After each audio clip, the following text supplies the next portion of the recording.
കുറച്ചു നേരം മുമ്പായിരുന്നു CJ റോയിയുടെ ഉണ്ടെങ്കിൽ മരണാനന്തര ചടങ്ങുകളെല്ലാം കഴിഞ്ഞിരുന്നത്. ഇതേ സമയത്തുണ്ടെങ്കിൽ റോയിയെ പറ്റിയുള്ള ഒരുപാട് കാര്യങ്ങൾ ഇപ്പോൾ സോഷ്യൽ മീഡിയ ഭയങ്കര ചർച്ചയായിട്ട് പൊയ്ക്കൊണ്ടേയിരിക്കുന്നു. ഇതേ കണക്ക് കണ്ടിട്ടുള്ള ഒരു കാര്യമായിരുന്നു. ഇതേ കണക്ക് ആദ്യം ഒരു സ്ത്രീയുമായിട്ട് വിവാഹം കഴിച്ചിട്ടുണ്ടായിരുന്നു. അതിന് ശേഷം ഉണ്ടെങ്കിൽ അവരുടെ സ്വത്തെല്ലാം എടുത്തെന്നുള്ള രീതിയിലൊക്കെ ഉണ്ടെങ്കിൽ ഓരോ ന്യൂസ് പോയിക്കൊണ്ടേ ഇരിക്കുകയാണ്.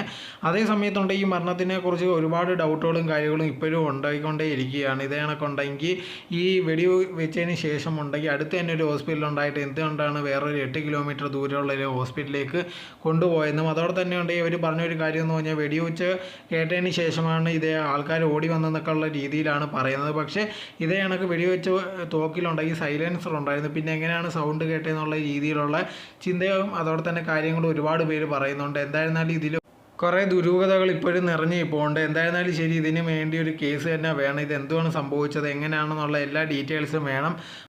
ഇതിനെപ്പറ്റിയുള്ള നിങ്ങളുടെ അഭിപ്രായം എന്തോന്ന് കമൻറ്റ് ബോക്സിൽ കമൻറ്റായി രേഖപ്പെടുത്തുക.